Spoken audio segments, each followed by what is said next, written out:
C'est-à-dire que tu as des marketeurs qui sont quasiment des data analystes et qui ne pensent que par de la data et de l'automatisation et qui perdent ce côté un peu artisan presque du marketing, que moi j'adore personnellement.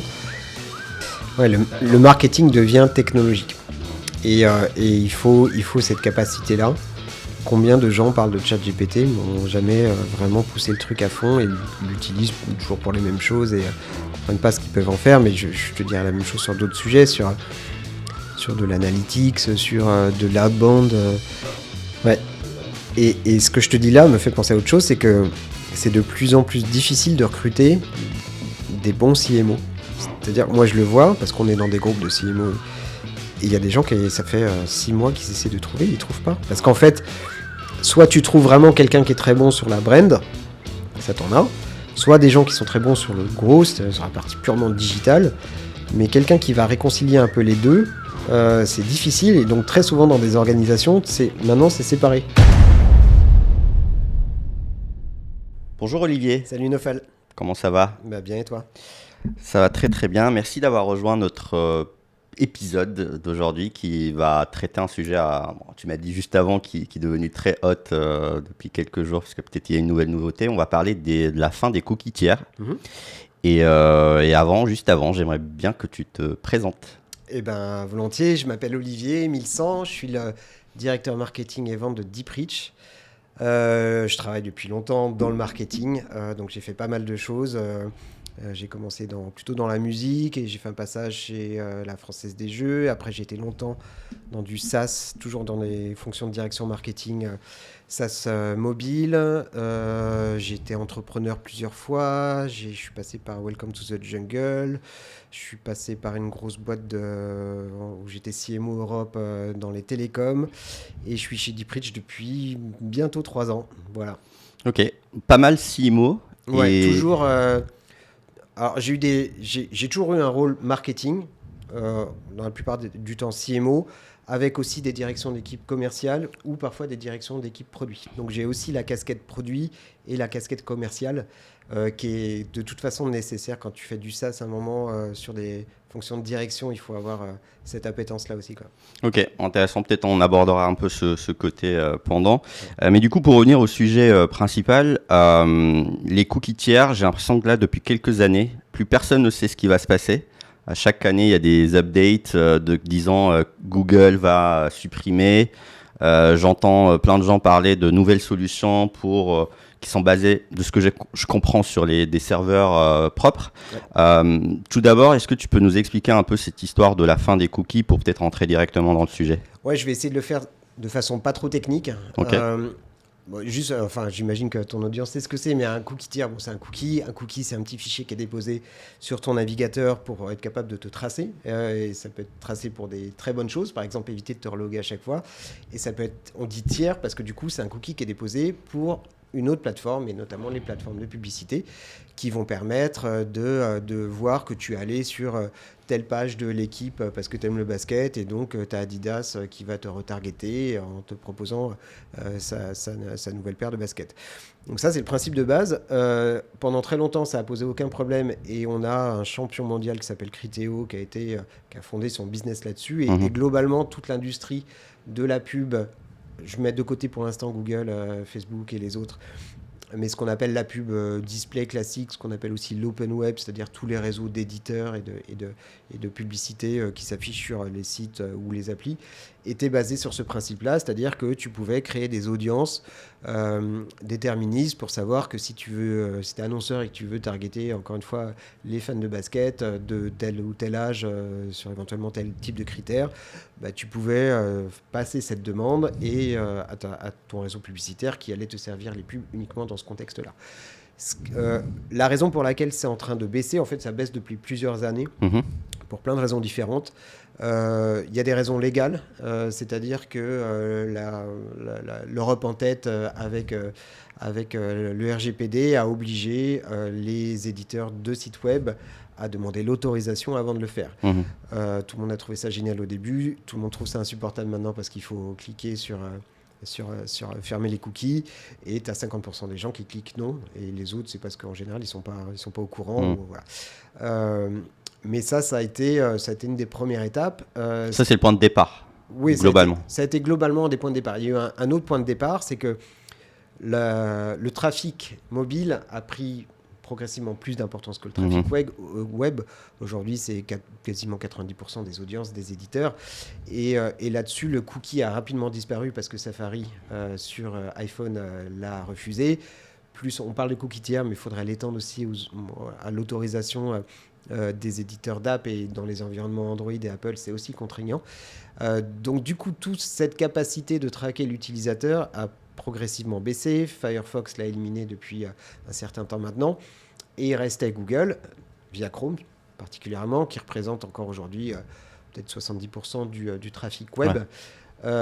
Qui progressivement s'est dit est-ce que c'est intéressant de continuer là-dessus ? Est-ce que je devrais pas plutôt suivre ce que demandent les instances légales, Europe en tête. Les États-Unis ont suivi aussi un petit peu, notamment la Californie.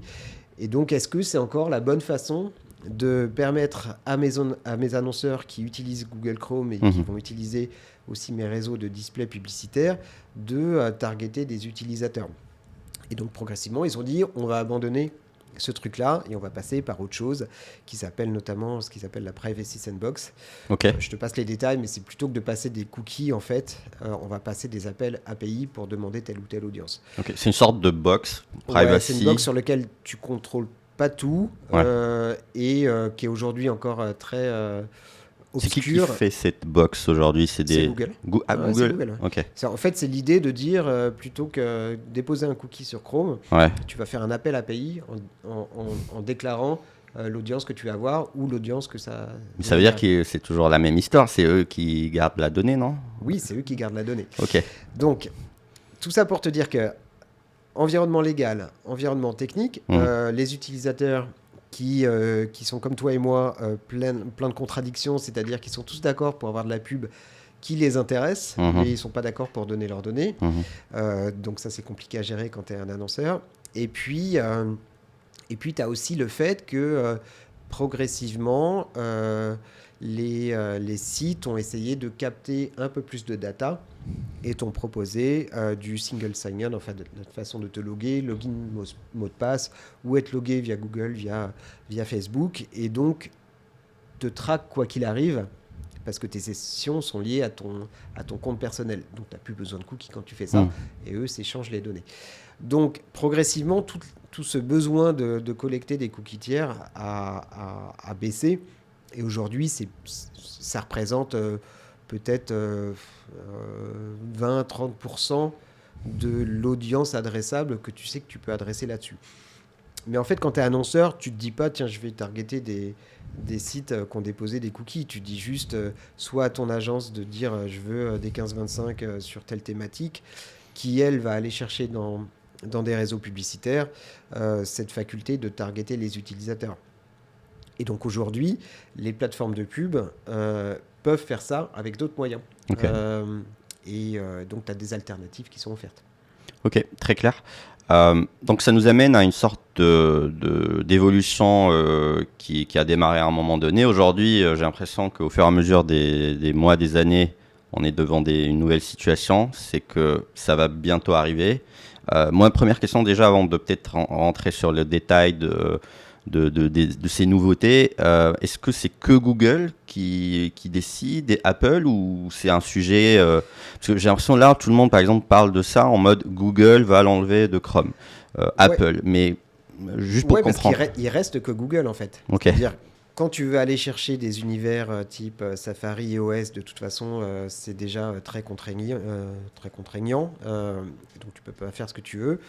Donc il reste globalement Chrome qui subsiste, et c'est compliqué pour eux parce que en fait c'est pas que Google, c'est énormément de prestataires derrière, d'adtech, que ce soit les adtech pour ce qu'on appelle les DSP, c'est-à-dire celles qui sont côté annonceur, ou les SSP côté éditeur, qui doivent trouver d'autres façons de gagner de l'argent, de faire et d'exposer ces publicités aux personnes qui sont intéressantes pour elles. Donc c'est tout l'écosystème de la tech qui est compliqué. C'est comme si tu vois, tout ça, c'est un réseau. Donc, c'est comme si demain, tu disais, je veux plus de voitures thermiques en France Ok. du jour au lendemain. Tu as toute une industrie qu'il faut accompagner pour trouver des alternatives. Et c'est pour ça que c'est reporté euh, systématiquement. C'est un peu le running gag dans l'industrie. Et hier, justement, ils ont annoncé qu'ils allaient reporter encore pour 2025. Mais globalement, est-ce que c'est un souci? En fait, c'est un souci pour les éditeurs, Ok. principalement. Ceux qui gagnent de l'argent avec la pub. Ouais. Parce qu'ils sont obligés de rapidement essayer de trouver des alternatives techniques pour pouvoir dire que telle audience qui vient sur son site a tel profil et les annonceurs peuvent targeter ces profils-là. Donc, ils ne vont pas targeter un individu, mais ils vont targeter une audience particulière. Et donc, eux, ça change, ça a des implications techniques parce que ça change des choses côté site ou appli. Et puis, ça change la façon dont ils intègrent des technologies publicitaires. Donc, voilà, tout ça bouge assez rapidement. Mais en fait, la raison pour laquelle où je te dis que c'est un peu, pas si important que ça, c'est que ça fait tellement longtemps que ça dure que tout le monde a pris les devants. C'est-à-dire que la plupart de tous les gros éditeurs aujourd'hui ont des solutions qui permettent de remplacer ça avec d'autres types de technologies, ce qu'on appelle le contextuel ou ce qu'on appelle le server-side tracking. C'est-à-dire que ça passe par d'autres technos. On n'est pas obligé de rentrer dans les détails, mais ça permet sensiblement de faire la même chose avec des technologies un peu différentes.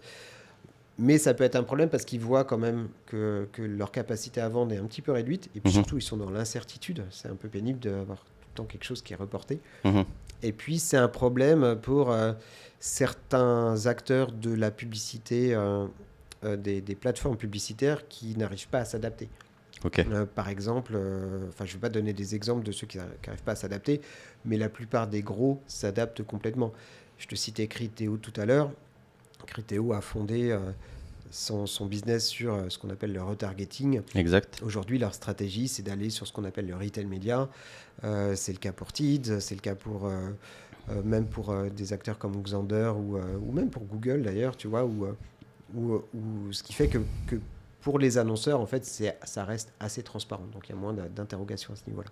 Donc les gros arrivent en ce moment, en tout cas, à évoluer. C'est plus les petits qui vont être impactés. Oui, les petits qui étaient vraiment sur un business d'échange des cookies tiers et qui sont trop petits pour changer leur business model, surtout que les financements sont plus durs à trouver depuis quelques mois. Donc, faire une bascule de modèle technique, ça c'est compliqué. Mais voilà, pour les grands annonceurs et pour les grands éditeurs, ça ne va pas changer beaucoup. Et puis, juste pour repréciser, ce monde des cookies tiers, c'est ce qu'on appelle l'open web, c'est-à-dire tous les sites premium, enfin tous les sites qui vendent de la pub. Mais aujourd'hui, quand tu es un annonceur, tu fais du search, tu fais du social, Insta, Snap, TikTok et autres. Et donc le monde de l'open web, ce monde-là, c'est 30 voire 40% des budgets globaux des annonceurs. Donc ça reste aussi une petite part. Donc au final, quand tu prends le gâteau entier de ce qu'est un budget pub, tu le réduis à l'open web et tu réduis sur les alternatives qui existent déjà, c'est un peu une tempête dans un verre d'eau aujourd'hui. Ok, très clair. Et alors, du coup, quel impact ça va avoir au niveau de tout ce qui est publicité? Parce que moi, ces derniers mois, j'entends tout le monde me dire, en tout cas notamment même les Meta, les Google, laissez l'intelligence artificielle faire. De toute façon, on ne peut plus récupérer de la donnée pour vous dire, oui, voilà le comportement, voilà le segment. Moi, ça m'intrigue ces histoires-là parce que j'ai l'impression que il y a tout un changement. Il y en a qui en profitent pour orienter vers en gros du zéro ciblage. En tout cas, c'est mon interprétation. Et concrètement, ça va où tout ça d'un point de vue publicité aujourd'hui? Alors, question super intéressante parce que c'est vraiment là que ça se situe. Avant, quand tu voulais faire de la publicité, et c'est encore le cas dans l'esprit de pas mal de CMO, tu essayais d'avoir le profil a priori le plus précis de ta cible. Exact. Et tu essayais de convertir par rapport à ça. Donc, pour prendre l'exemple de tout à l'heure, tu ciblais pas non seulement des baskets de 15-25 ans, tu ciblais des baskets de 15-25 ans qui font du basket depuis 3 ans et qui sont dans la région parisienne. Et voilà, c'est ça. Et donc, tu essayais de capter un maximum de data en amont et de dire aux plateformes publicitaires, voilà l'audience que je veux faire, faites-moi soit des audiences similaires, ce qu'on appelle du lookalike, ou alors faites-moi de l'intentionniste, c'est-à-dire je vous dis exactement ce que j'ai besoin et servez-moi les pubs là-dessus. Et faites-moi de la conversion. Je veux vraiment savoir quand ça a cliqué, quand ça a acheté sur mon panier d'achat et même si ça a géré des retours. Enfin, je veux tout comprendre pour aller chercher la meilleure audience. Et en fait, il y a un gros mouvement aujourd'hui qui fait que il faut plutôt essayer de cibler large. C'est-à-dire que, pour parler technique, quand tu vois des funnels d'acquisition, tu parles souvent de top of funnel, bottom of funnel. Très souvent, on essaie d'être plutôt milieu bas de funnel et on voit de plus en plus d'initiatives, que ce soit dans les annonceurs, dans les agences, qui vont plutôt remonter et qui vont plutôt se dire, je vais donner aux plateformes un minimum d'informations et je vais leur laisser me dire où est-ce que ça transforme derrière. Et je vais remonter plutôt sur des audiences très larges au départ, avec une très bonne créa, et je vais laisser la machine faire. Parce qu'en fait, ce qu'on se rend compte, de plus en plus, c'est que l'humain, malheureusement, enfin, est-ce que c'est une bonne nouvelle ou une mauvaise nouvelle, mais va être de moins en moins bon pour faire ce genre de tâches et que l'IA, qui est intégrée dans les plateformes, et je te parlais de ce qu'on fait chez Deepreach à ce niveau-là, sera toujours meilleur en fait. Parce que tu as tellement de paramètres qu'il vaut mieux tester large, donner un maximum de possibilités de tester des choses par la machine et de voir après ce qui se passe. Et en fait, c'est aujourd'hui ce que tu fais quand tu fais une campagne, par exemple Performance Max sur Google ou même dans Meta, tu donnes un minimum de critères et tu vas voir qu'en fait Meta est bien meilleur que toi pour aller chercher ton audience et il va te dire des choses que tu ignorais même. Et donc, tout ça pour dire qu'en fait, aujourd'hui, il y a énormément de mouvements pour aller vraiment en haut de funnel, être le plus large possible. Et je vois même dans le B2B, tu vois, enfin, moi je fais pas mal de campagnes LinkedIn. Et tu regardes, moi il y a une instance chez LinkedIn que j'aime beaucoup qui s'appelle le LinkedIn B2B Institute. Tu pourrais te dire que LinkedIn, en fait, ils essaient de te vendre des campagnes hyper segmentées, mais non, en fait, ils ont fait des études et ils se rendent compte que même quand tu es un annonceur B2B, il faut essayer de cibler le plus large possible. Et après, LinkedIn va savoir comment réduire ton audience, comment aller chercher la bonne audience et va le faire mieux que toi. Et donc, ce mouvement global de repartir sur des notions d'audience large, de branding pur, de créativité et de donner un minimum d'informations aux plateformes publicitaires pour faire leur job, c'est là où tu deviens le plus efficace. C'est fou parce que ça va à l'encontre de mon mindset il y a 10 ans. De énormément de gens. De growth limite, parce que moi je me rappelle, dans les années 2000, je sais pas, 13, 12, même au début de Facebook, le mindset c'est que il y avait même des blagues où tu pouvais cibler ton voisin si tu faisais de l'affinage en termes de comportement, de localisation. Ouais. Et aujourd'hui, en fait, on est à l'extrême opposé. Et c'est vrai que je vois l'évolution qui arrive aujourd'hui à juste cette phrase simple de dire « fais confiance à l'algo ». Ouais. Et donc, moi, ce que je me pose aujourd'hui donc, comme question suite à ce que tu viens de dire, c'est que, ok, très bien, fais confiance à l'algo, mais comment être sûr que l'algo ne te fait pas dépenser plus ? Ah oui. Parce que c'est ça, moi d'un point de vue marketeur, j'ai un budget. Ouais. Et donc, très bien, je peux faire confiance à Meta. Mais est-ce qu'il y a un alignement d'intérêts dans le sens où est-ce que Meta a un intérêt à optimiser mon budget ? C'est une question qui me semble naturelle Évidemment. Et c'est là où je pense que les agences de médias, par exemple, ont encore un énorme rôle à jouer.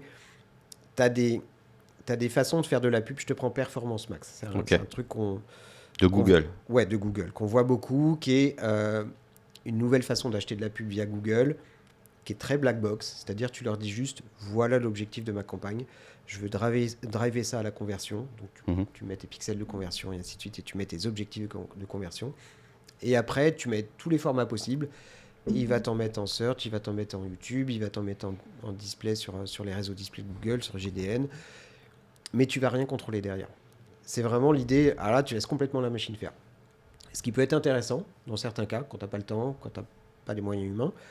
Mais donc ça va pour les annonceurs pas trop exigeants. Nous, on travaille avec des annonceurs et des agences très exigeantes et elles ont besoin de contrôler les choses. parce qu'en fait, là où c'est intéressant, c'est quand la machine fait les choses, mais te donne l'information aussi, parce qu'il y a toujours une part humaine de dire comment je réaffecte mes budgets et comment je réaffecte mes campagnes, mes setups de campagne. Donc, il ne faut pas que ce soit une black box entière. Mhm. Il faut que ce soit des outils d'automatisation et d'insight qui te permettent derrière de prendre les bonnes décisions. Par exemple, est-ce que je dois changer ma créa? Est-ce que je dois éventuellement, je t'en parlerai après parce que nous, c'est plus notre métier, mais travailler sur certaines géographies. Est-ce que je vois que telle landing page ou telle version de landing fonctionne moins bien? Donc, en fait, ce qui se passe au niveau de la distribution publicitaire, ça, il faut que ce soit automatisé et les plateformes seront de plus en plus performantes. Mais par contre, ce qui est avant et ce qui est après, c'est là où tu vas avoir un vrai intérêt. Donc, les agences médias, elles sont intéressantes pour continuer à avoir cette connaissance média. Les agences créa sont pour moi toujours ultra importantes et je trouve qu'il y a tellement de choses à faire en termes de créa aujourd'hui, en B2B mais même en B2C, pour sortir du lot, parce que globalement on s'ennuie quand même un peu en pub. Euh, il faut revenir, mais c'est pas la faute des agences créa, c'est souvent la faute des budgets des CMO qui ont été nourris à il faut faire de la data, il faut segmenter. Non, revenez sur les fondamentaux du marketing, une bonne créa, une agence qui pilote ça bien et derrière des sites ou une offre qui convertit avec une bonne expérience d'utilisateur. Donc on revient plutôt à ces fondamentaux-là et le milieu qui était, je suis d'accord avec toi, depuis 10 ans, qui était de dire on traque un maximum de data et on essaie de comprendre ce qui se passe et tout. En fait, il faut les outils pour automatiser ça, mais très souvent, je ne sais pas si tu l'as vécu, mais moi je l'ai vécu 100 fois, tu as ce qu'on appelle l'accélérationnisme de la data, c'est-à-dire le département data va essayer d'ingérer un maximum de choses, mais en fait l'équipe marketing en utilise que 5%. Et donc, nous, on a d'autres méthodes pour faire plus simple et plus efficace. Et c'est même pas sûr que la data, en vrai, elle t'aide vraiment à aller vers de la décision parce qu'à force d'en avoir beaucoup, tu tombes dans des pièges de billets, soit de confirmation ou autre. Et moi-même, je m'étais fait piéger sur des années très early à vouloir tout contrôler, à dire non, mais ça, c'est parce que c'est ça. Mais en fait, est-ce que c'est vrai? Et souvent, c'était pas vraiment le cas. Et donc, toi, la thèse aujourd'hui, c'est de revenir aux fondamentaux. De quitter, ou bien, parce que tu as parlé d'accélérationnisme de la data, c'est la première fois que j'entends parler de ce terme. Déjà, je rebondis sur ça, c'est quoi ce concept c'est de dire qu'il faut de plus en plus de data pour faire des choses bien. Ok. Les très bons Chief Data Officers, ils sont drivés par des logiques business, c'est-à-dire avant d'essayer de récupérer de la data, je vais savoir quoi en faire. Et si tu n'en fais rien derrière, laisse tomber, quoi. Et il y a beaucoup de... Alors moi, je travaille avec beaucoup de retailers, donc eux font ça très très bien. Mais dans certains cas, il faut aussi remonter plus haut en haut de funnel. Donc la data, c'est très pertinent quand, par exemple, tu veux comprendre les habitudes d'achat, quand tu veux traquer ce qui se passe en termes de vente magasin, quand tu veux travailler sur les cartes de fidélité, quand tu veux faire par exemple des exclusions d'audience, tu veux faire une campagne qui ne concerne pas tes clients actifs ou fidèles, ça a du sens. Mais en tant qu'annonceur, essayer de contrôler justement toute la capacité de segmentation qu'on essaie d'avoir depuis 10 ans, plus ça va aller, moins ça va être nécessaire en fait. Ok. Et donc, ce que tu dis, c'est qu'on va plus revenir vers des fondamentaux de marketing, que ce soit dans la créa, de manière à capter l'attention des gens, à être beaucoup plus, en tout cas, créatif dans la manière dont on crée de l'awareness. Oui. Et donc, ce que tu dis, c'est que avec maintenant l'avènement de l'IA et des algorithmes puissants de Google et autres, on va plus se concentrer sur la créa. Est-ce qu'on va plus vers ça, vers... Moi, je pense que oui. Je pense que la créa va devenir absolument nécessaire. Ce qui se passe après la pub va devenir nécessaire. Ce qui se passe entre les deux, il faut les bons outils pour le faire. Et il faut varier les supports et les partenaires publicitaires.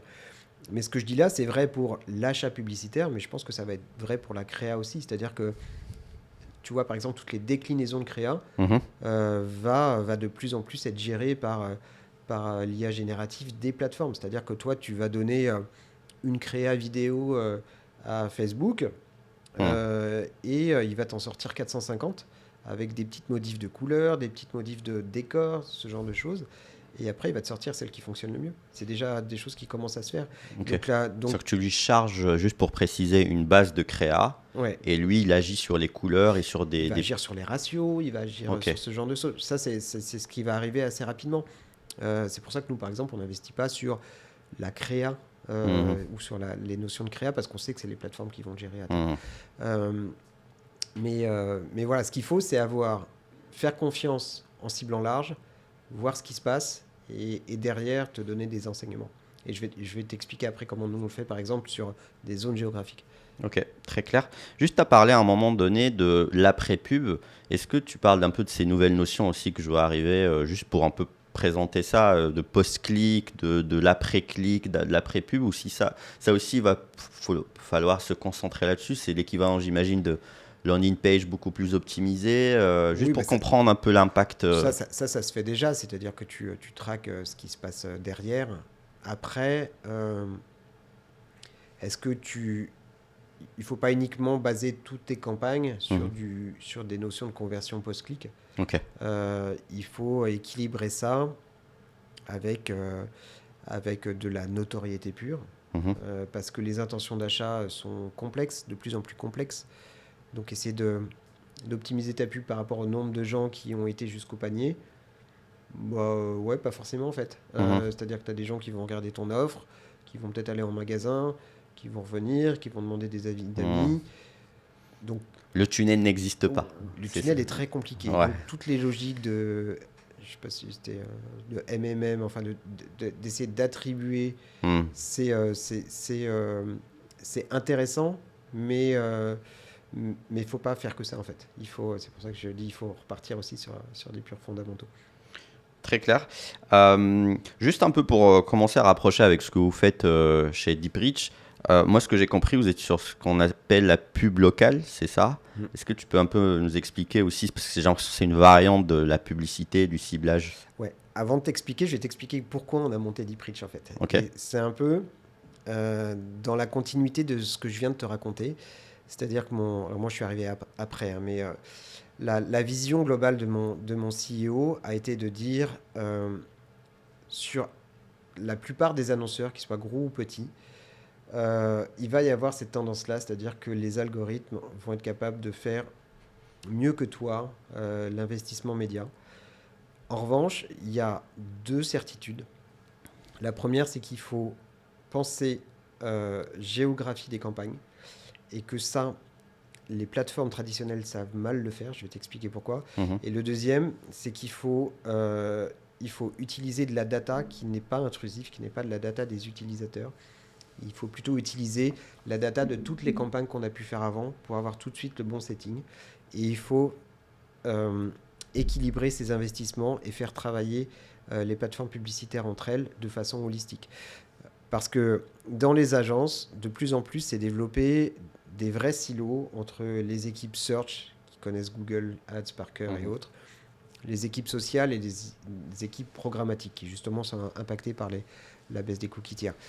Ces gens ne se parlent pas toujours bien, parce que c'est des mécaniques différentes, et du coup, c'est difficile d'avoir une vue d'ensemble, surtout quand tu as des logiques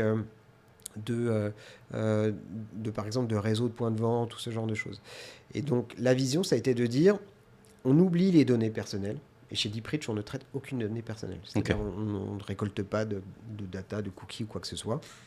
En revanche, ce qu'on fait, c'est que quand on travaille avec notamment des réseaux de points de vente, on est capable de mapper tous leurs points de vente et de dire sur chacune des zones de points de vente quel est dès le départ, quel est l'objectif par rapport à l'objectif de campagne, combien ils vont faire de clics, combien ils vont faire d'impressions, quel est le mix média idéal entre du Snapchat, du display sur tel format et du search, ainsi de suite, et quel est le budget idéal pour chaque point de vente. Et donc je te donne un exemple, on travaille avec plein de types de réseaux de points de vente, mais Burger King par exemple, sur tous les restaurants Burger King, ce ne sera pas le même budget, pas toujours au même moment, ce ne sera pas le même mix média, parce qu'on est capable de contrôler pour l'ensemble des réseaux publicitaires quel est le budget idéal. Et ce budget, il dépend de ta zone, du nombre de personnes dans cette zone, mais il dépend aussi de ton envie par exemple, quand tu ouvres un restaurant, bah, tu vas mettre plus d'argent. Si tu dis à Google ou à Meta, fais-moi une campagne et voici les 400 magasins. En fait, c'est Meta qui va, selon son algo, te placer par rapport au CPC, la pression publicitaire. Donc, tu ne vas pas en fait contrôler la pression publicitaire. Tu vas peut-être en avoir plus dans les centres-villes parce que tu as beaucoup de monde. Donc, Meta va te mettre tout le monde là-dessus. Et puis, ton Burger King qui est en banlieue d'une ville de province va être moins servi. Et ça, tu ne peux pas le faire. A priori, tu ne pourras pas le faire avec les méthodes classiques. Donc, nous, on vient au-dessus de toutes ces plateformes et on dit, via notre techno, à toutes ces plateformes comment elles doivent se comporter. Et au lieu de faire une campagne, on va en faire des milliers de campagnes, des petites campagnes. Et ça s'automatise complètement. Et c'est là où on va trouver de la perf.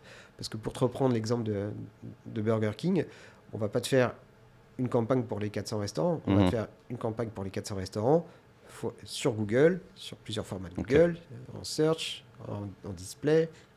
Donc, en fait, ça va être des milliers de campagnes qui vont être opérées. Et à chaque fois, parce qu'on en a fait des milliers avant, on sait quel est le bon setting dès le départ et on va être capable d'opérer à la volée toutes ces campagnes-là avec notre propre IA et avec notre propre data. Et cette data, elle est pas liée en fait à l'utilisateur, donc on ne te traque pas. Par contre, on sait comment il faut organiser tout ça sur une zone déterminée. Et on va être 2 fois plus performant que les campagnes nationaux. Et aujourd'hui, on est en train de prendre des budgets nationaux qui justement avant se disaient il me faut plein de data et tout. On dit non les gars, vous prenez votre campagne nationaux, on va juste déjà diffuser aux endroits où c'est intéressant. Donc on va arrêter de dépenser du budget sur les endroits où de toute façon vous n'aurez jamais de clients. Et à chaque fois on va créer des micro-campagnes et la somme de ces micro-campagnes va vous faire gagner 2 fois plus de perf. C'est ça la vision. Très puissant. Donc c'est une logique de micro-campagne qui prend, j'imagine, plutôt un setup en mode best setup possible dès le départ et pas une logique de en analyser 20 000 comportements, machin. Et donc finalement le résultat est supérieur. Il faut que le setup soit nickel dès le départ et ça tu peux pas le savoir en fait.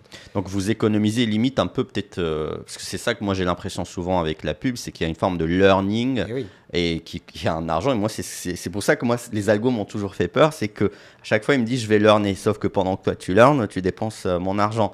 Donc vous, ce qui est bien, c'est que le learning, il est quasiment compressé en termes de temps. Il est quasiment tout de suite bon. Et alors autant sur du search, tu es sur du long terme en général quand tu fais du search. Quand tu fais du Google Ads, tu t'arrêtes pas au bout d'un mois. Mais quand tu lances un resto, quand tu lances une nouvelle offre, quand tu as une promo parce que tu veux faire un déstockage, bah, tu n'as pas 10 jours à attendre. Donc il faut que ce soit bon tout de suite.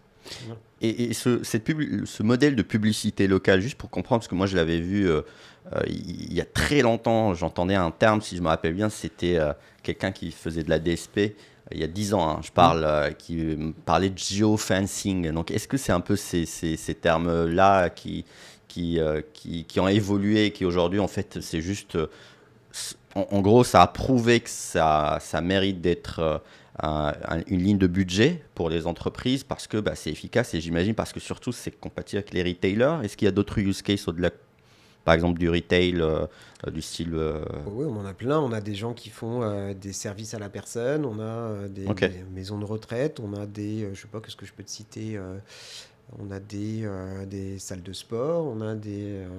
alors on les traite pas en direct, c'est les agences qui utilisent notre plateforme pour mener ces campagnes-là. Mais on a tout type de plateforme. On a des pure players e-commerce. On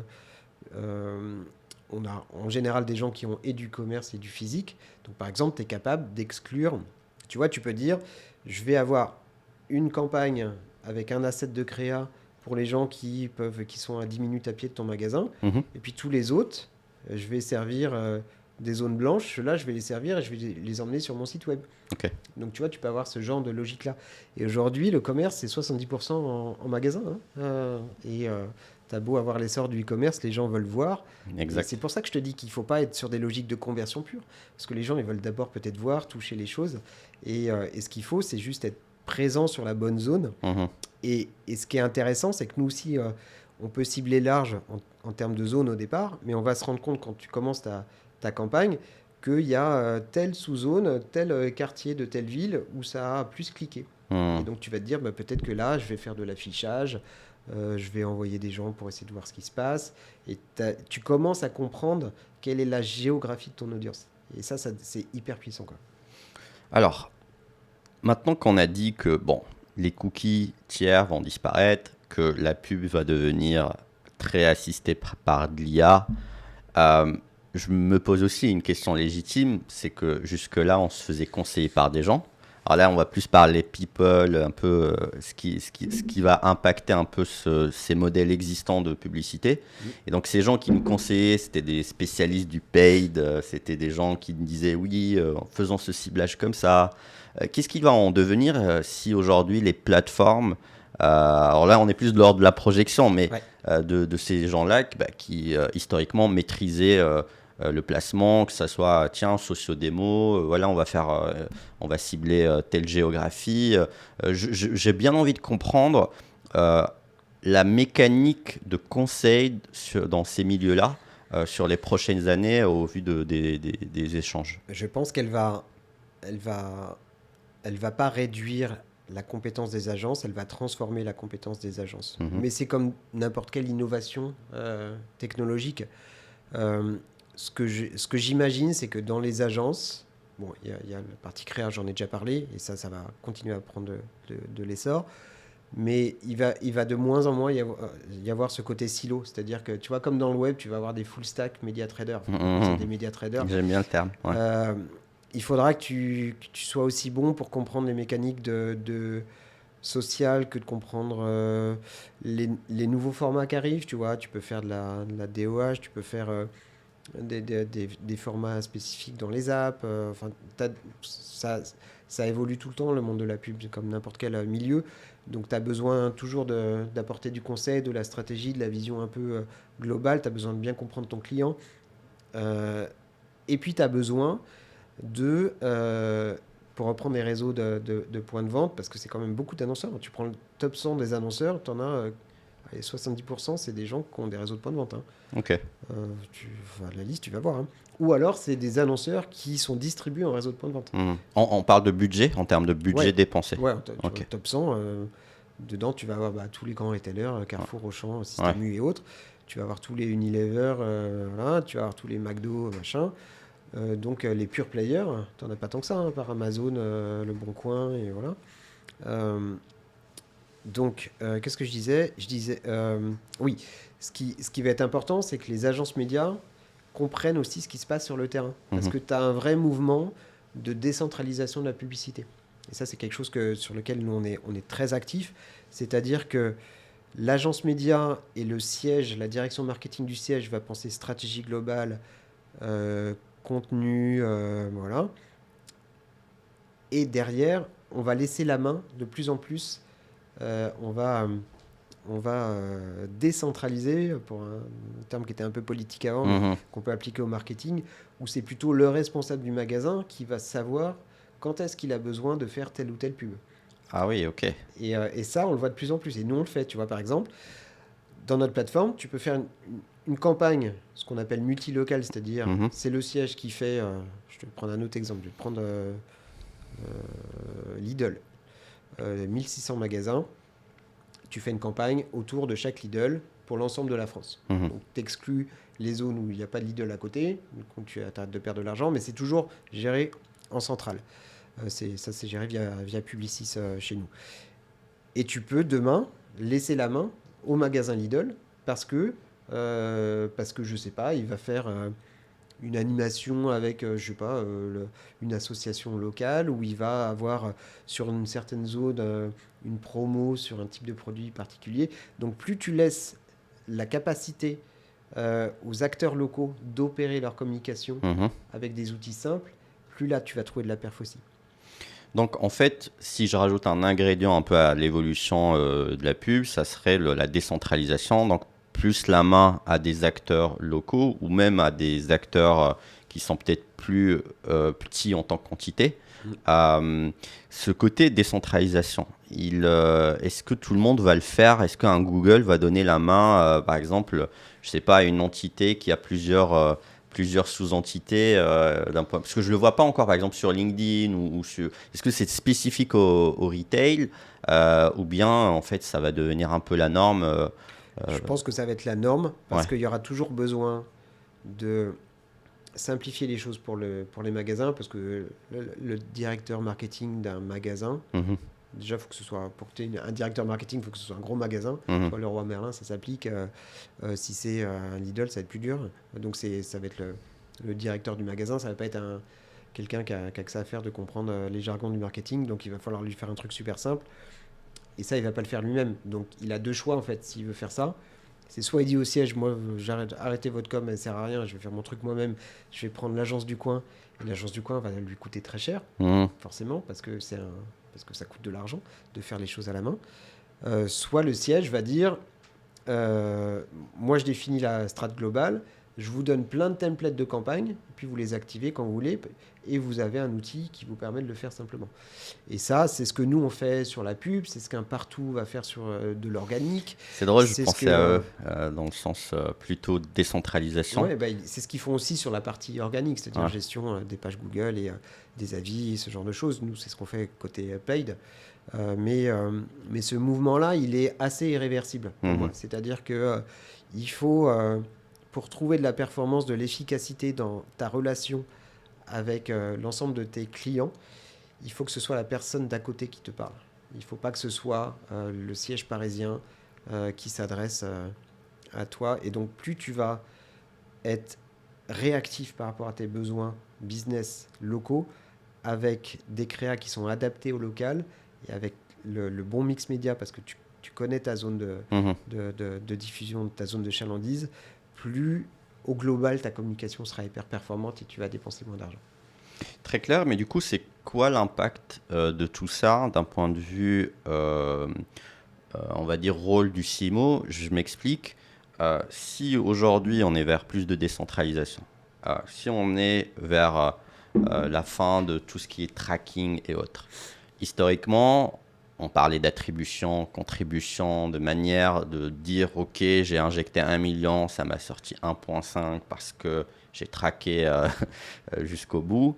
J'ai l'impression qu'aujourd'hui, il va y avoir des trous dans la raquette, que ça va devenir beaucoup plus compliqué, sachant que c'est un des sujets que n'aiment pas les marketeurs de base, la contribution, l'attribution, parce que c'est hyper compliqué. Je me pose la question suivante. Si ça va vers ça, Oui. comment un CMO aujourd'hui, en 2024, 2025 et les années suivantes, va pouvoir un peu naviguer dans ces milieux de pub digital pour dire, OK, je devais dépenser cette année tel pourcentage sur le digital out of home, je vais dépenser sur mon website 20% parce que, je sais pas, j'ai calculé un ROI, on sait que ça ramène tel nombre de conversions, si on peut utiliser ce terme. Euh, Comment on fait sur les prochaines années alors que j'ai l'impression, au vu de ce que tu me dis, que ça va devenir de plus en plus compliqué. Et d'ailleurs, c'est pas le mindset de ces prochaines années, c'est de revenir, de ce que je comprends, vers un marketing qui est plutôt sur les fondamentaux et moins sur data, data, data. Non, c'est vrai que tu vas continuer à essayer d'analyser un maximum, mais là où je te disais que le danger, c'était d'essayer de traquer ça, de traquer les conversions et de se baser uniquement là-dessus. Ok. Il faut continuer à traquer l'attractivité de ta marque, la notoriété de ta marque. Donc ça, c'est les méthodes traditionnelles d'uplift, de brand uplift. C'est-à-dire, tu fais une campagne, tu contrôles s'il a été vu derrière. Mhm. Il y a plein de boîtes qui font ça depuis toujours. Euh, et après, tu vas essayer de... Tu vas quand même avoir des indicateurs de performance. Tu peux traquer aujourd'hui les visites en magasin, même si c'est pas, ça a des biais, mais tu peux le voir. Tu peux traquer, si on reparle de géographie, tu peux faire de l'A/B testing, ce qu'on appelle du géo-uplift, c'est-à-dire tu vas tester une campagne dans un endroit et puis une zone non exposée dans l'autre endroit et Ok. tu vas voir s'il y a eu un uplift en termes de business, tout simplement. Mhm. Je pense que la réconciliation se fait aussi sur des mécaniques purement de vente en magasin. C'est-à-dire que tu vas... euh, alors, ce sera plus difficile de savoir d'où sont venus les gens et quelle a été l'attribution de chaque levier. Mhm. C'est ce qu'essaye de faire le MMM, mais c'est quand même... Ça reste compliqué. Et c'est... Le MMM. MMM, c'est Media Mix Modeling. Ok. C'est-à-dire essayer justement de comprendre toute cette complexité de touchpoint que tu as avec tes utilisateurs. Ouais. Euh, quelle action a généré tant d'argent. Mhm. Voilà. C'est des mécaniques qui sont complexes, mais qui fonctionnent bien quand tu as un peu le budget pour mettre en place ça, mais qui restent assez compliquées. Moi, je pense que déjà revenir sur tes fondamentaux et traquer ce que ça représente en termes de business derrière, et ça, tu as des moyens de le faire, on continuera à le faire. Et tu auras de la data pour permettre ça. Après, savoir tout ce qui se passe entre les deux, ça va être plus compliqué. Ouais. Est-ce que c'est si nécessaire que ça? Je suis pas certain. Bah, c'était ça fondamentalement ce que je me posais comme question. Est-ce que au final tout ça n'est pas si nécessaire que ça et qu'au final c'est juste une combinaison de fondamentaux et comme tu disais Oui. d'une bonne analyse de data avec peut-être des outils plus performants aussi Oui, parce puis que tu auras des KPI immédiats, c'est-à-dire que quand tu fais du web, ouais, tu as des KPI de base de CPM, CPC, ouais, de CTR et de conversion. Et donc tu vas voir quelle est l'efficacité de ce média. Mais réconcilier tout ça mhm, pour savoir précisément si tu dois mettre 10% de plus sur le DOH, c'est c'est là où où la data va arriver à ses limites et le rôle du CMO dans le sens un peu euh, instinctif mhm. a toujours son rôle à jouer. Et c'est là où les agences médias aussi auront leur rôle à jouer. Cette connaissance de ce qui fonctionne, de ce qui fonctionne pas, parce que c'est des signaux faibles, c'est pas des signaux traquables. Mhm. Ça aura toujours de l'importance pour moi. Ok, notion d'intuition du CMO, je garde ce Moi, terme. j'ai commencé le marketing, il n'y avait pas de data. Hein. Ok, C'était que de l'intuition, du soft skill et de la créa. ok.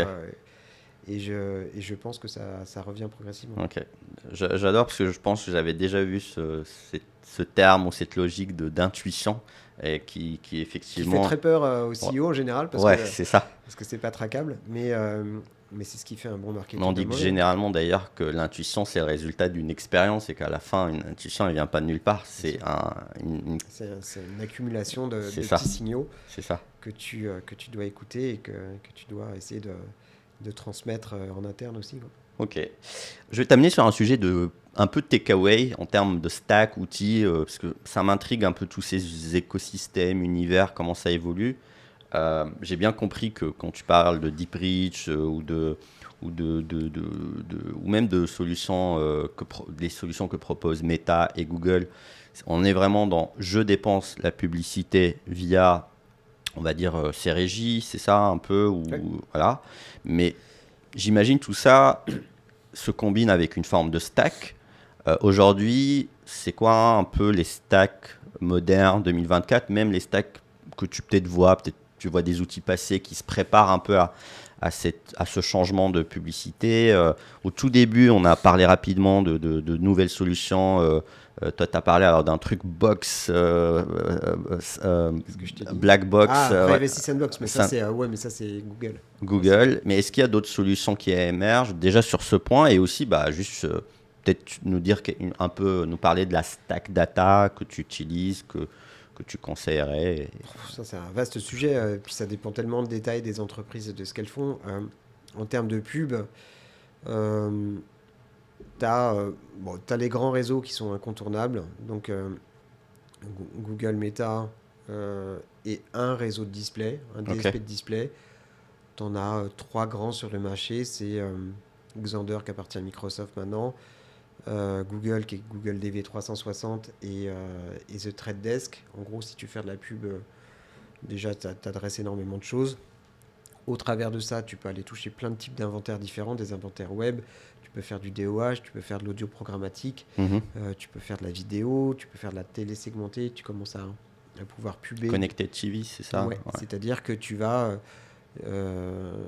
Avant, tu faisais du mass média en télé, c'était le même spot pour tout le monde. Mhm. Aujourd'hui, tu peux progressivement acheter de la télé comme tu achètes du YouTube au CPM. Mhm. Alors, ça coûte encore cher, c'est Mhm. encore pas complètement apaisé, donc tu peux pas l'automatiser.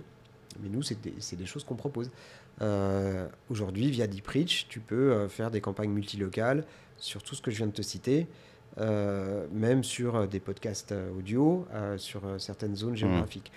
Donc, en fait, tout ton stack va devenir un peu programmatique. Et ça, c'est un vrai changement, par contre, pour les agences médias, mais elles le savent parfaitement. C'est qu'avant, elles avaient une façon d'acheter de la pub qui était différente. Aujourd'hui, elles achètent de la pub comme Google l'a inventé, c'est-à-dire en mode programmatique, où tu enchéris, ton coût n'est pas forcément fixe et varie selon la demande, et tu achètes de la pub comme ça.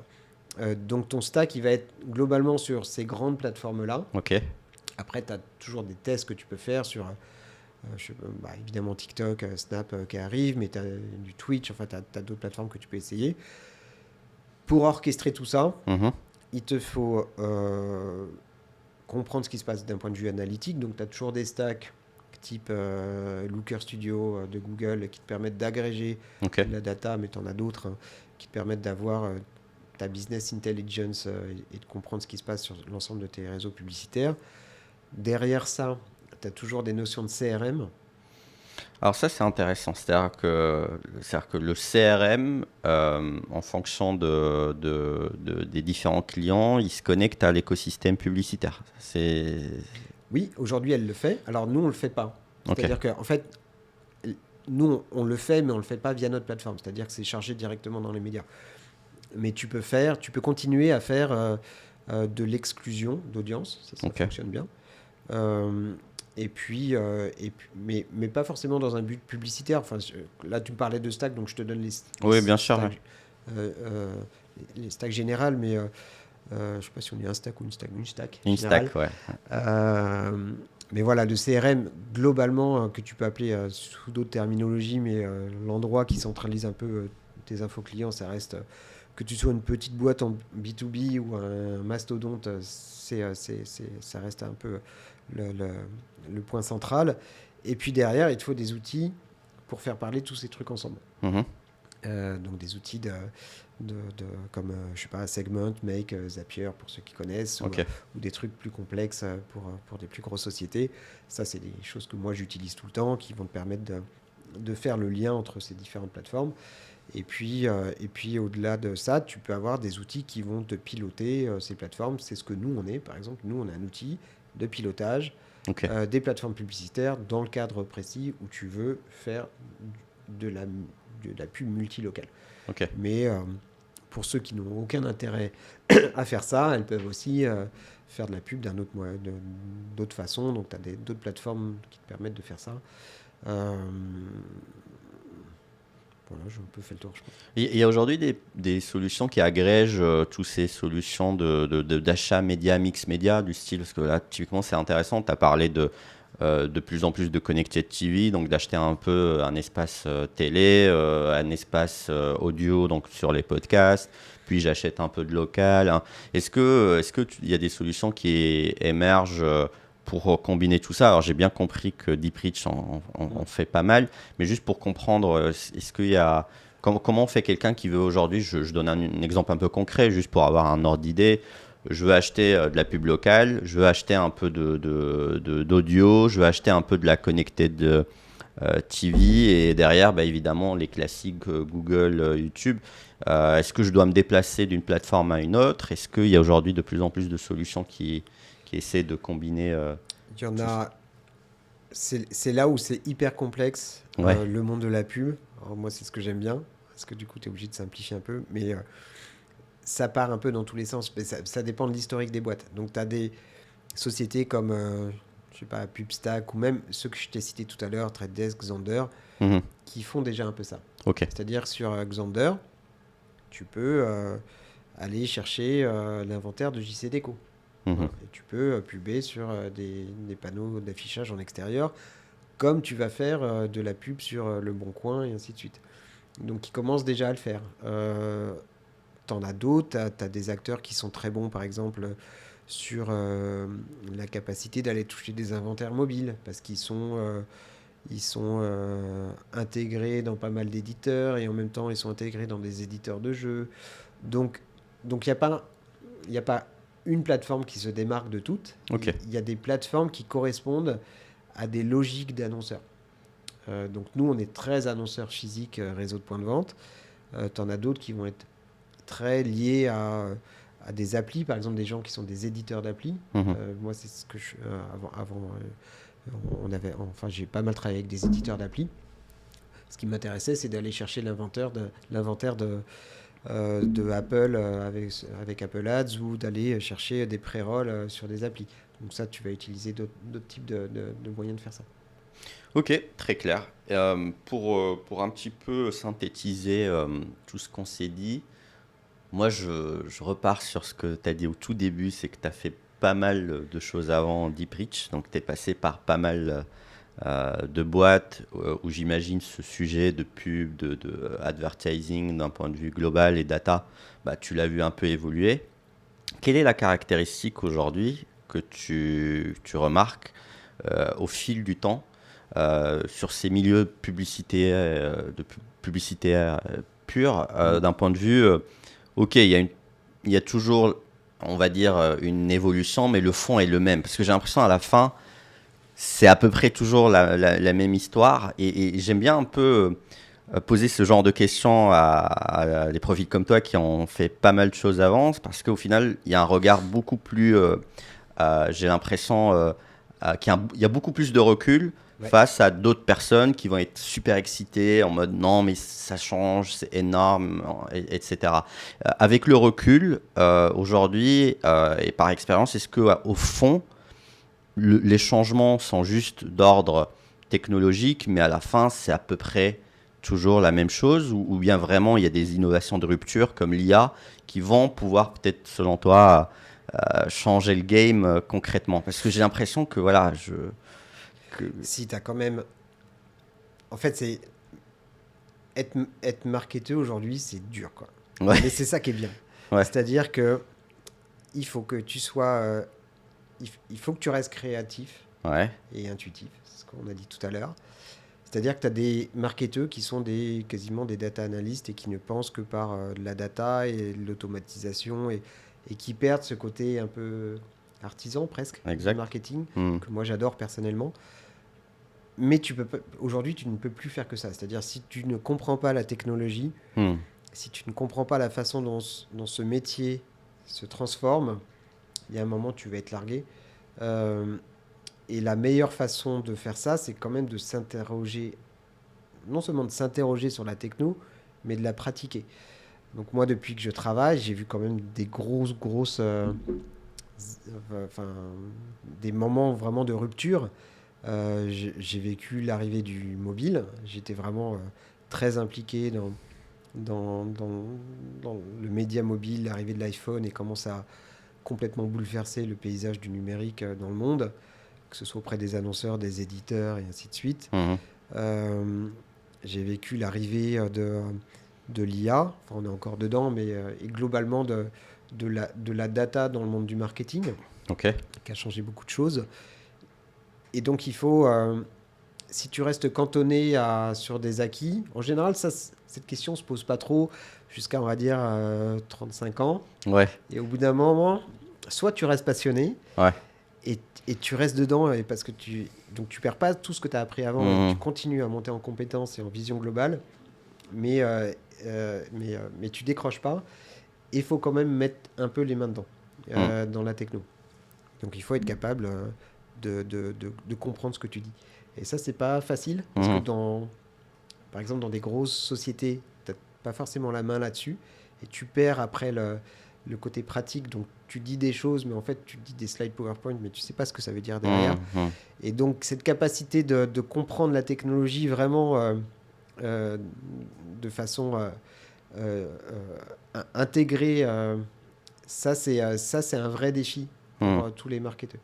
Mais c'est ce qui fait ce métier génial, quoi. C'est-à-dire que tu t'ennuies jamais mais il faut avoir ces deux jambes entre la compréhension de la techno pure et de ce qui se passe et les fondamentaux du marketing.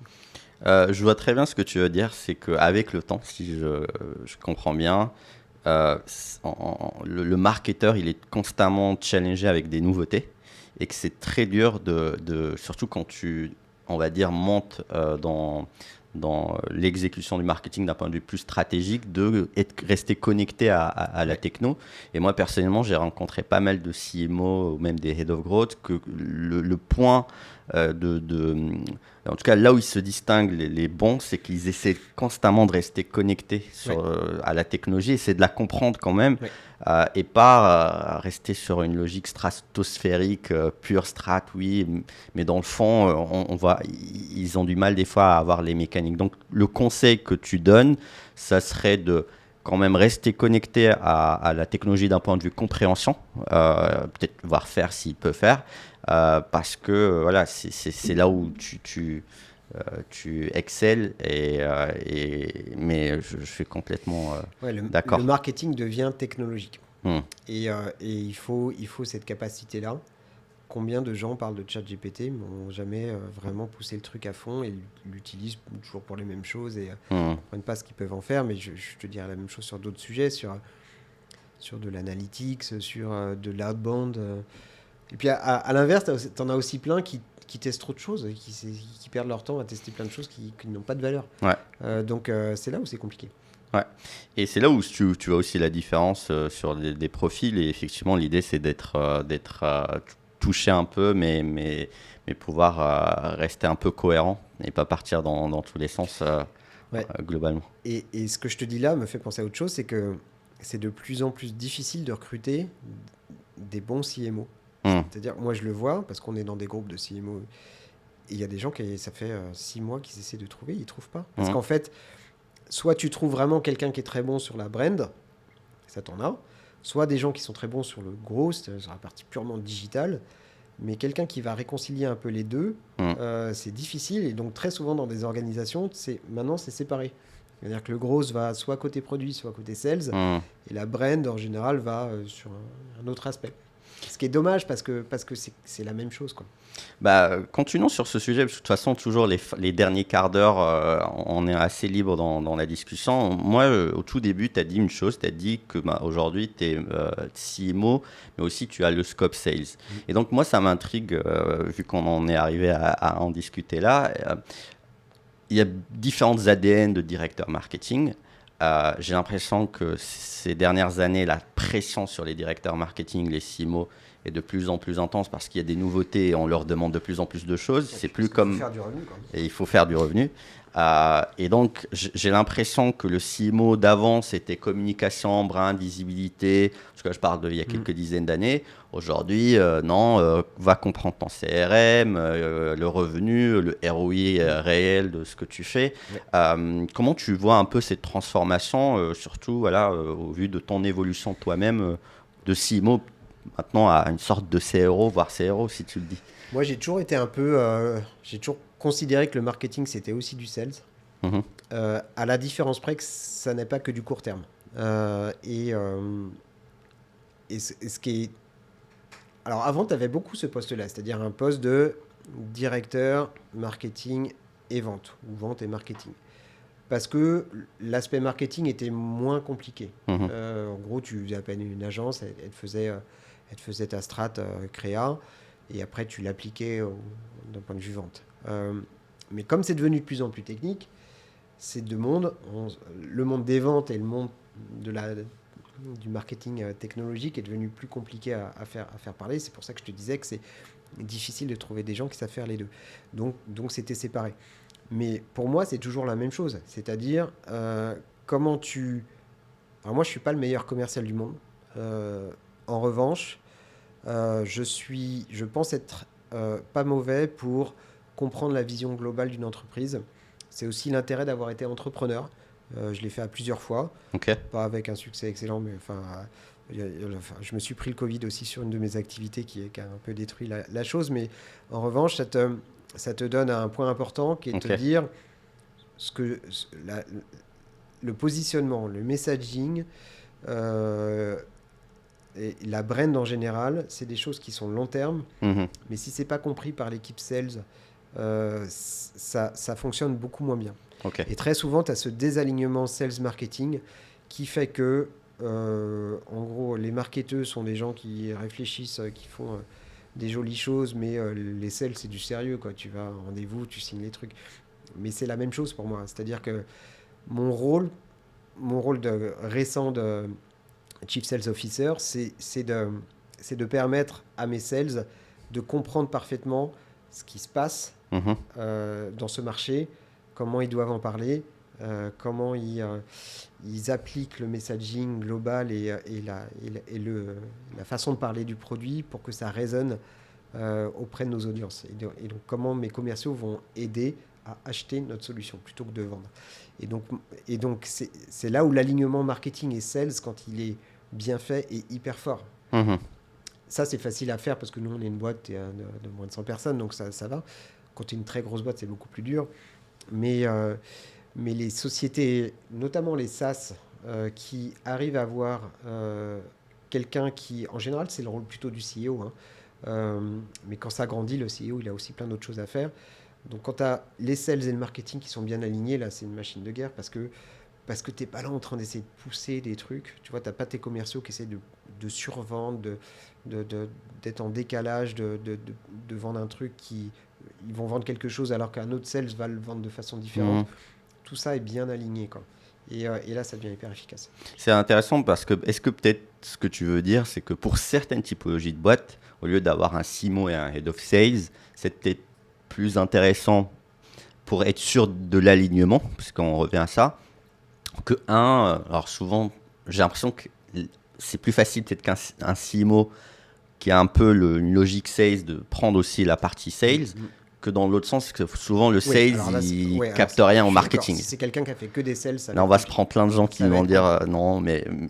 non, mais alors là, je suis tranquille avec ça. Ok, Les gens qui ont fait que des sales, c'est. ouais, Enfin, le marketing, c'est compliqué, quoi. On a ouais, l'impression que c'est simple, mais enfin, on le sait tous les deux. ouais. Puis on en avoir parlé aujourd'hui. C'est assez complexe. Et donc, c'est pas un truc que tu apprends en 2 minutes parce qu'il faut de l'expérience aussi. Donc, c'est plutôt dans ce sens-là. Mais oui, c'est l'idéal pour moi et c'est plutôt. Mais ça devient de plus en plus rare, en fait. Alors après, c'est des postes qu'on appelle Chief Growth Officer ou Chief Revenue Officer, qui fait un Mhm, peu la même chose. mhm, Moi, j'ai préféré garder sales et marketing mhm, parce que je pense que le marketing, ce n'est pas que de la croissance, parce que souvent, quand on dit grosse, c'est une connotation court terme mhm, et ça me dérange mhm. parce qu'il faut pouvoir construire une marque sur le long terme. Et revenu, parce que c'est pas non plus que, que de la finance, quoi. Mhm.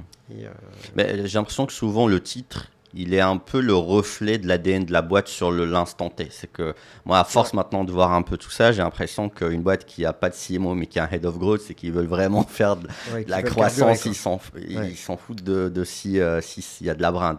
La boîte, il y a un CMO et sales, typiquement par exemple comme toi, bah, il y a de la brinde, il y a du long terme, mais derrière, il faut assurer des ventes et qu'il y ait une cohérence. Et la boîte Chief Revenue Officer, j'ai l'impression que c'est plus bon voilà, c'est plus il va bosser avec son CFO, ils vont très KPI, Ouais. piloter, et c'est limite une logique on va dire pure business que brand ou même growth, c'est revenu, peut-être même profitabilité, j'en sais rien. Est-ce que à la fin c'est ça l'histoire, c'est juste que ça c'est un reflet de l'ADN Ouais, c'est des vrai. boîtes? Et dans l'ADN des boîtes, tu as aussi le milieu dans lequel elle évolue. C'est-à-dire que tu as des boîtes qui révolutionnent un marché qui est un marché de commodité dans lequel ton offre, en fait, le but, c'est de marketer une offre et de réduire les marges au maximum pour avoir les prix les plus compétitifs et attaquer un marché avec un truc nouveau. Tu as d'autres marchés comme les miens qui sont plus complexes parce que, pour plein de raisons, c'est de la vente sur des grands comptes, donc il y a aussi beaucoup de vision à communiquer. Donc c'est pas le même type de commercial. Moi, j'ai pas trop de commerciaux qui font du phoning toute la journée à Mhm. essayer d'aller chercher, de ratisser hyper large, en fait. Ils sont plutôt tous un peu experts dans ce qu'on fait parce qu'on a besoin d'accompagner nos clients et de leur expliquer les choses. Très clair. Est-ce que tu penses qu'on a abordé tous les sujets ou bien est-ce que tu as encore un thème ou un point que tu t'es dit ça peut être intéressant d'aborder au vu de nos différents Ouais, il y a sujets? un point que j'aime bien développer en ce moment, c'est la relation entre l'organique et le paid. Ça, Ok. c'est quelque chose qu'on voit et qu'on développe avec des acteurs avec qui on travaille bien justement sur ces sujets-là. Mhm. C'est très souvent, dans les organisations, tu as des gens qui gèrent le côté organique, référencement naturel, SEO, et tu as des gens qui gèrent la partie payante. Et pareil, les liens ne sont pas forcément évidents. Or, il y a énormément de choses à apprendre pour enrichir l'autre. En organique, tu peux détecter, tu peux réutiliser ta stratégie de mots-clés en paid. En paid, tu peux tester des choses qui vont être réutilisées en organique. Tu peux identifier les moments où tu as besoin de coups de boost en termes de visibilité, ce que ne peut pas t'offrir l'organique. Okay. Et donc, comment tu gères tes budgets et la relation entre les deux pour avoir, justement, au niveau du rôle du CMO, une croissance qui est stable, qui n'est pas sous perfusion de marketing paid, mais qui n'est pas non plus uniquement liée à une croissance lente de l'organique, parce que faire de l'organique, ça prend du temps, c'est du temps long. Cette relation entre les deux, ça, je pense que c'est un vrai défi de toutes les organisations de marketing digitales aujourd'hui. Ok, c'est intéressant, je vais rebondir sur ça. Donc en gros, c'est que l'idée, c'est de créer une boucle entre l'organique et le paid, de manière à se renforcer. Oui. Ça donnerait quoi concrètement? Est-ce que le premier truc que je pense, c'est ok, j'ai peut-être du trafic organique qui arrive, et comment je peux peut-être le retarget, est-ce que c'est ce genre de choses, ou c'est une logique beaucoup plus... Il y a plein de sujets, c'est une logique de stratégie de mots-clés. Ok. Et de genre de Google. Google, c'est-à-dire faire le lien entre ce que tu vois dans un Href SEMrush et ce que tu vas, que tu vas bider côté Google Ads. Okay. C'est ta stratégie de contenu social média. Tu fais une campagne sociale, tu te rends compte que sur tous tes magasins en France, ça ne réagit pas du tout dans le sud-ouest. Pourquoi tu ne sais pas? Tu te rends compte que les gens, ils ont un accent parisien. Et tu changes ta stratégie de contenu et tu appliques un contenu particulier sur une zone particulière ou sur une thématique particulière. En fait, la publicité n'est pas uniquement que de payer pour afficher ta pub. Elle t'apprend aussi énormément de choses sur tes audiences. Et ces insights-là, tu peux les réappliquer en content marketing, en organique, en SEO et ainsi de suite. En général, ce n'est pas les mêmes outils et pas les mêmes personnes qui travaillent dessus. Donc, c'est plutôt un travail d'alignement encore des équipes et des outils pour capter ces signaux et que ça profite à tout le monde. Je vois très bien. En gros, aujourd'hui, tu as un gars qui est super bon sur Ahref ou SEMrush, qui fait ça que pour du ranking organique, donc du SEO. Tu as un mec super bon sur la partie paid. Il sait, par exemple, analyser que la pub qu'il vient de mettre, en fait, elle ne marche pas par rapport à un accent ou autre. Et en fait, il y a un mec qui doit être entre les deux pour peut-être créer des ponts et utiliser un canal en tant qu'effet de levier. C'est hyper intéressant comme sujet. Et c'est la réconciliation du temps long marketing et du temps court marketing. C'est intéressant. C'est pour ça que la notion de grosse, tu vois, pour moi, elle est un peu galvaudée. Ouais. Très clair, on va finir sur cette belle note de fin, parce que ça ouvre à un autre sujet, c'est cet alignement limite organique paid qui au final est dans la continuité de ces changements de paid, parce qu'au final, si la pub va changer, c'est que derrière, il va falloir chercher des nouveaux leviers, peut-être des nouvelles méthodes, des nouvelles techniques pour continuer à amplifier. Merci beaucoup, Olivier. Merci à toi. C'était super intéressant et je te dis à très vite. À bientôt. Merci.